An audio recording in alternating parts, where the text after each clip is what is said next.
Hi friends, मैं हूं Kaushik Chouksey. Welcome to my channel. Vastu की चैनल सीरीज में आज हम लोग लेट मैरिज क्यों होते हैं, लेट शादी होती है, उसके बारे में हम लोग चर्चा करेंगे। लेट मैरिज क्यों होता है, उसके क्या रीज़न है और उसके क्या उपाय।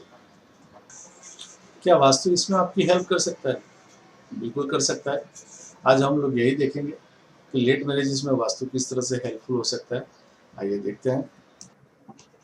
आप सब जानते हैं कि मैरिज डिले होने के कई सारे कारण होते हैं, फिर भी जो मेन रीज़न है उस पर हम लोग चर्चा करेंगे।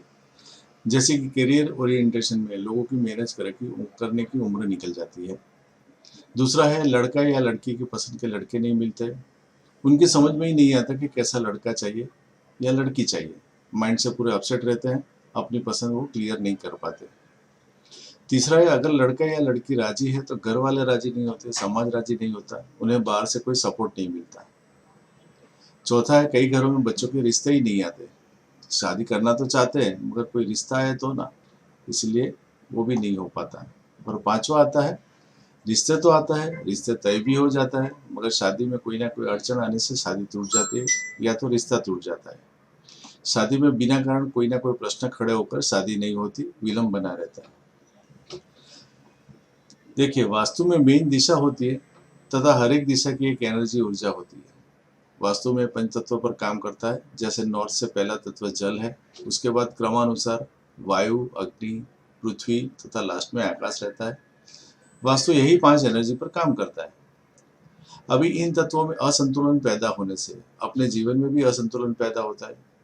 अगर ये 5 ऊर्जा से पर्यावरण में असंतुलन बनता है तो हम शारीरिक मानसिक रूप से असंतुलित बन जाएंगे और हमारे शरीर के चक्रों में भी असंतुलन बन जाएगा।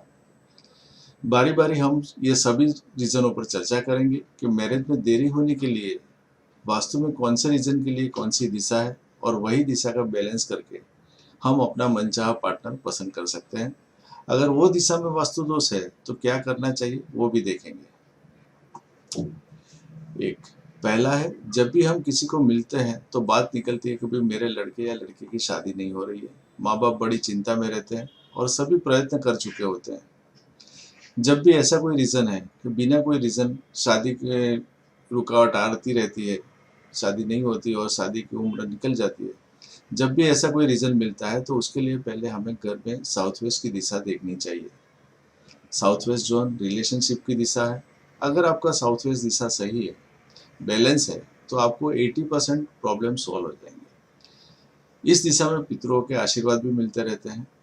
अगर आपको अपने घर के नक्शे में यही देखना है कि क्या इस दिशा बड़ी या छोटी तो नहीं है, इस दिशा में ग्रीन कलर के कोई गमले या दीवार है, क्या वॉशिंग मशीन रखा है, लाल कलर की दीवार या कोई बड़ा ऑब्जेक्ट रखा है, या तो फिर कोई टॉयलेट तो नहीं है। इसमें से कोई भी रीज़न है तो उसे आपको दूर करना चाहिए। इस दिशा में पितरों की फोटो लगानी चाहिए। अगर टॉयलेट या वॉशिंग मशीन है तो उसे ट्रीट करना चाहिए। पितरों की फोटो गोल्डन फ्रेम में लगाइएगा। साउथ वेस्ट फैमिली तथा पितरों की दिशा है, हमें उन्हें मान सम्मान देना चाहिए। दोस्तों, दूसरा रीज़न है कि लड़के या लड़की अपनी पसंद ही क्लियर नहीं कर पाते कि अपना लाइफ पार्टनर उन्हें कैसा चाहिए। वो हमेशा कन्फ्यूजन जोन में रहते हैं। अगर इस तरह का प्रश्न पर शादी में विलम्ब आता है तो आपको नॉर्थ ईस्ट दिशा देखनी चाहिए। नॉर्थ ईस्ट दिशा छोटी या बड़ी तो नहीं है। इस दिशा में क्या टॉयलेट है, कूड़ा कचरा या घर का सामान वेस्ट पड़ा रहता है, स्टोर है। उनके बिल्कुल निकम्मे प्रश्नों पर पसंदगी नहीं होती या मैरिज डिले होता है। उनके उपाय में आपको वहाँ से जो भी भारी सामान वेस्ट है उसे हटाना है। दिशा छोटी बड़ी है तो उसे ठीक करना है। अगर टॉयलेट है तो उसे हटाना ही ठीक रहेगा, क्योंकि वहाँ कोई उसकी रेमेडीज वास्तु में नहीं होती। ठीक है दोस्तों, तीसरा रीज़न है लड़का या लड़की को घर वाले तथा समाज का कोई सपोर्ट नहीं मिलता। उसके लिए भी शादी में तय कर नहीं पाते कि शादी करे या न करे। इस तरह का अगर कोई रीज़न है तो आपको पहले उस घर की नॉर्थ वेस्ट दिशा देखनी चाहिए, क्योंकि इस दिशा हमें सपोर्ट देती है। घर के व्यक्ति तथा समाज का सपोर्ट हमें यहीं से मिलता है और शादी तय हो जाती है। चौथा रीज़न है कई घरों में शादी करने के लिए उम्रवान लड़का या लड़की है मगर कोई रिश्ता ही नहीं आता।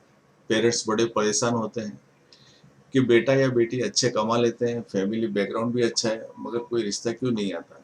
ये सबसे बड़ा रीज़न होता है, क्योंकि माता पिता को अपनी इज्जत की भी पड़ी रहती है और हमेशा वो अपनी बरोबरी वालों के साथ रिश्ता जोड़ना चाहते हैं, मगर कोई नहीं रहता है।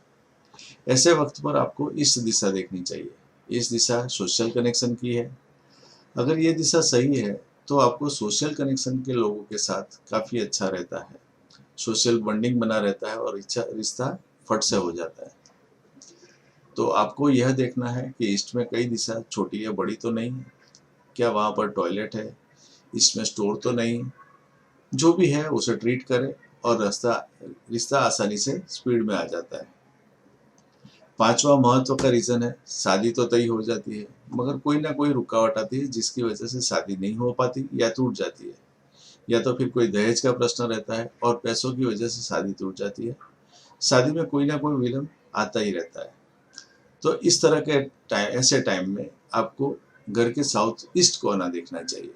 यह जोन छोटा तो बड़ा है, छोटा या बड़ा तो नहीं है, या तो फिर वहाँ पर पानी है, पानी की टंकी है या बोर है, कोई भी वाटर एक्टिविटीज़ है, या ब्लू या कलर ज़्यादा है, ब्लैक कलर ज़्यादा है, या तो फिर वहाँ कोई टॉयलेट है। इसमें से अगर कोई भी रीज़न है तो उसे बैलेंस करना चाहिए। उसके बाद 2 ही 3 महीने में अच्छा रिजल्ट मिल जाता है। ठीक है। वास्तु की सभी दिशाओं का अलग अलग महत्व है। यहाँ हमने शादी नहीं होने के लिए जो दिशा ज़्यादा इफेक्टिव है उसकी चर्चा की है।